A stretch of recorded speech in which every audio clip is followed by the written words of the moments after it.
क्या खुदा की जात मौजूद है या तमाम चीजें और ये कायनात खुद ब खुद से मौजूद हैं? अगर खुदा की जात मौजूद है तो क्या इसे किसी अकली दलील से साबित भी किया जा सकता है? जी हाँ, खुदा की जात को निहायत ही माकूल दलाइल से साबित किया जा सकता है। एक ऐसी ही माकूल दलील द कॉस्मोलॉजिकल आर्गुमेंट यानी कायनाती दलील है।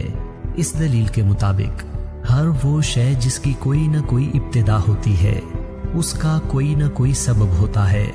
हमारी कायनात की भी एक इब्तिदा है, लिहाजा हमारी कायनात का भी एक सबब है। इस दलील का सबसे पहला हिस्सा एक अमूमी मुशाहिदे की मबनी पर सदाकत बात है। इस बात पर यकीन रखना कि कोई चीज बगैर सबब के वजूद में आ गई है। ऐसे ही है जैसे जादू पर यकीन रखना, लेकिन ऐसे में भी एक जादूगर का वजूद यकीनी होता है। अगर ये बात दुरुस्त होती कि चीजें खुद ब खुद से वजूद में आ जाती हैं, तो ये बात अमूमी तौर पर हमारे मुशाहिदे में आती रहती, लेकिन अक्ल, मुशाहिदा और साइंस इसकी तायीद नहीं करते। दलील के दूसरे हिस्से की सदाकत को साइंस ने सदियों की तलाश के बाद पाया है। कायनात की इब्तिदा के बारे में 20वीं सदी तक सबसे ज्यादा राइज नजरिया स्टडी स्टेट यूनिवर्स का था। इस नजरिए को सबसे पहले अरस्तु ने पेश किया। अरस्तु के मुताबिक कायनात हमेशा से ऐसी ही हालत में मौजूद थी और हमेशा ऐसी ही हालत में मौजूद रहेगी। ना इसकी कोई इब्तिदा है और ना ही कोई इंतहा।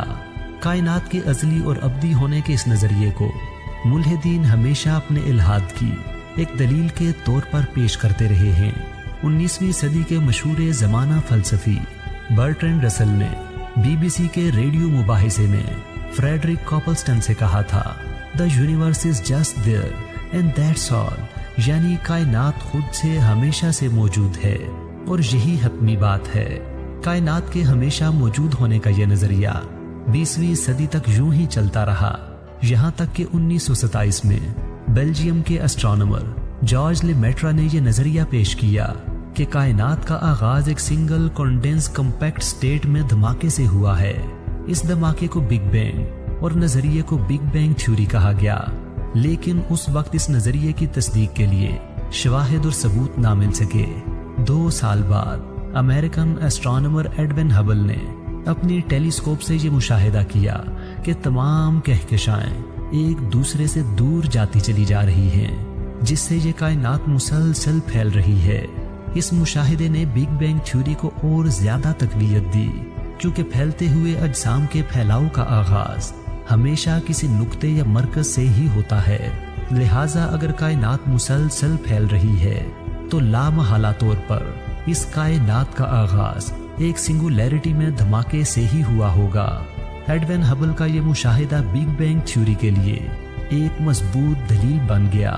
ताहम फिर भी बहुत से साइंसदान बिग बैंग थ्योरी और स्टडी स्टेट थ्योरी के दरमियान शशो पंच का शिकार रहे, यहाँ तक कि बिग बैंग थ्योरी के लिए दूसरी मजबूत दलील भी मिल गई। 1948 में माहिर तबीयत जॉर्ज गेमो ने बिग बैंग थ्योरी और स्टडी स्टेट थ्योरी के दरमियान तनाज़े को हल करने के लिए एक तजवीज़ पेश की। उसने और दीगर माहिरीन फल्कियात ने यह नजरिया पेश किया कि अगर कायनात का आगाज एक बड़े धमाके से हुआ है तो इस धमाके से जन्म लेने वाली रेडिएशंस की बाकियात अब भी कायनात में मौजूद होनी चाहिए। इन रेडिएशंस को यानी कॉस्मिक माइक्रोवेव बैकग्राउंड रेडिएशंस को 1960 और 90 की दहाइयों में दरियाफ्त कर लिया गया।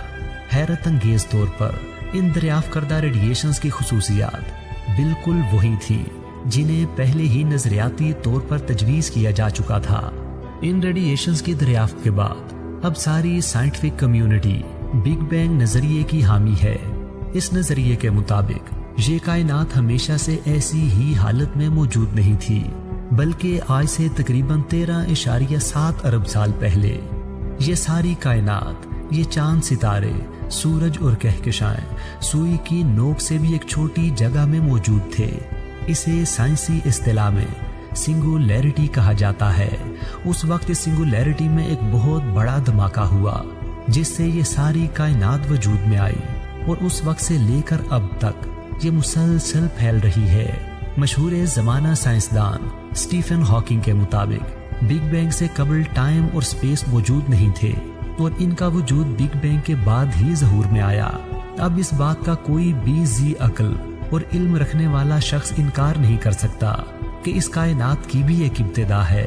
अगर हम अपने कॉस्मोलॉजिकल आर्गूमेंट यानी कायनाती दलील को दोबारा देखें तो हम ये बात मानने पर मजबूर हो जाएंगे कि इस कायनात के आगाज का भी एक सबब है।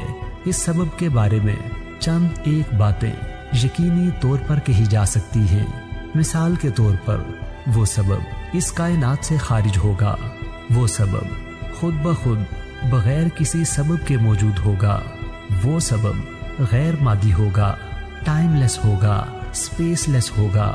वो इस कदर बाइख्तियार और ताकतवर होगा कि बिग बैंग को ज़हूर में ला सके।